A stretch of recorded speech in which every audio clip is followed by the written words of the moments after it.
Hi, this is an update to my review of Era the Consortium, A New Dawn. A New Dawn is an expansion that introduces psionic powers to the setting of Era the Consortium. Some time ago I reviewed version 0.4, but this time I'm going to talk about the retail version, that is version 1.0.1. If you want more details about A New Dawn, I recommend that you watch my review of version 0.4. I'm going to put the link to that review in the description below, so you can check that out, because this video is going to focus specifically on the changes between both of those editions, and I'm just going to give a very small summary of the contents. So let's start with what I considered concerns about the final product. The cover has been completed. You have this awesome looking font in A New Dawn on the upper right corner. I really like this font. It expresses the theme of psionic power quite well. All of the typos that I found have been fixed, so that's awesome. And because version 0.4 had no graphic design or layout, I was quite curious as to how it will end up looking at the end. But the graphic design and layout has been added, so it looks great as all of the other expansions for Era the Consortium. And there is an addition when it comes to the content, but I will talk about that in a few minutes. So, A New Dawn. Era the Consortium has a very strong duality at its core.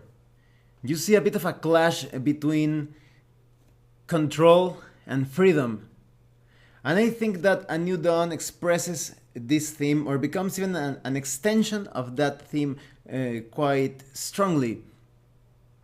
You have psionics that were individuals that voluntarily entered programs to train as psionic powers users. That is, they perhaps entered academies or programs to develop their skills. However, there are also some people that were captured, that were taken against their will to serve as test subjects to develop their own psionic powers in the service of some other purpose, some perhaps even nefarious purpose. Because at the heart of it all, psionics were introduced to the setting because of good intentions that went somewhat awry. It shows how something that could have been constructive, when becoming too unpredictable or out of control, could even become a threat to some. But at the same time, you have to salvage what has resulted of mistakes in the past, and perhaps it will end up being a positive thing. So with A New Dawn, we see the introduction of psionics at their most basic level, at their infancy.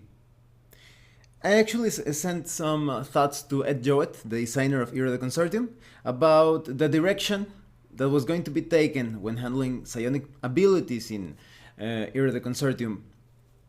And because it's quite early in the timeline, that is, there's a lot of that we do not know of the potential of psionics, things are handled somewhat basic, and I think it fits the theme in its hard sci-fi flavor, because Era the Consortium, despite having all of those alien races and some over-the-top situations, it tries to remain as a hard sci-fi setting at its core.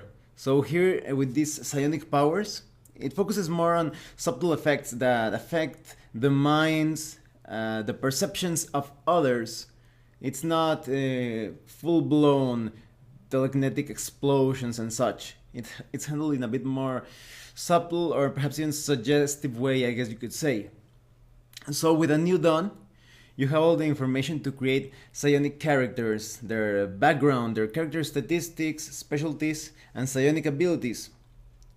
Something that I really like is that A few mechanics were added, but they do not feel too cumbersome. They do not feel like an entire new subsystem to learn. It feels more like a smooth extension of the core system. That is, you have a few statistics to understand how to use psionics in the game. You have psionic points, you have exertion points that allow you to boost your psionic abilities to an extent, but you also have madness points, and these madness points serve a bit to keep the character in check. It reflects some of the mental strain, or let's say how taxing it is for you to employ these reality affecting powers to the point that your character could become completely insane, and it wouldn't be suitable to use as a player character. So this is great. It keeps the game in balance. It stops the game from turning into a sort of like a superhero type of game with psionic powers. There is a risk to using these special abilities. And of course you have perfectly detailed rules on how to handle psionic abilities, not just mechanically but in theme as well. There is a lot of general advice on how to use these psionic abilities, how to build stories with them, and how to cover anything that it seems unforeseen.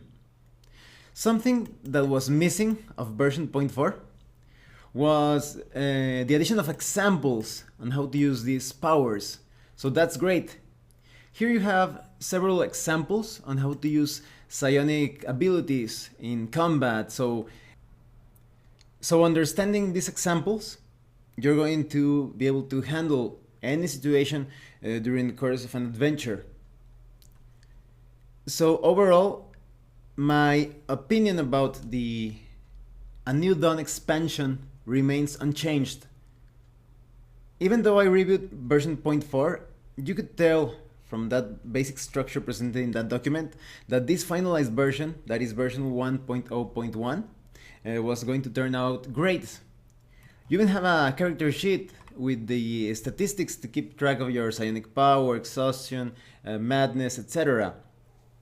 So A New Dawn really introduces a new way to play Era the Consortium. You can build some awesome stories around the entire theme of psionics. Maybe perhaps you want the player characters to escape a psionic training facility. Maybe they were all captured and experiments were being carried out upon them, and they decided it was enough. So maybe you can play the first adventure in the campaign with the characters escaping from this tyrannical facility of psionic powers.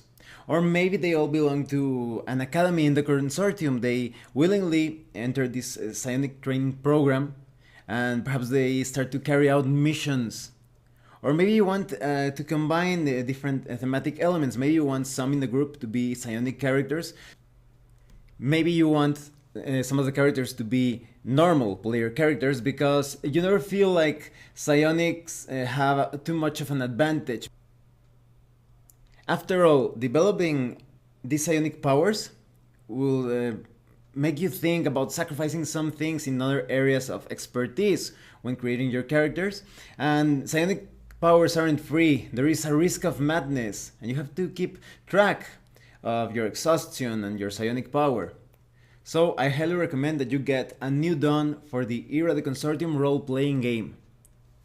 If you still do not know what Era the Consortium is, I'm going to put a link in the description below of my review of the core rulebook. So I highly recommend A New Dawn. Not only does it introduce interesting ways of handling psionics in Era the Consortium RPG, you also have a lot of great ideas on how to build some campaigns and stories, especially because of the fiction included. Well, thanks for watching this update of my Era the Consortium A New Dawn review. If you have any comments or questions, please let me know. See you later.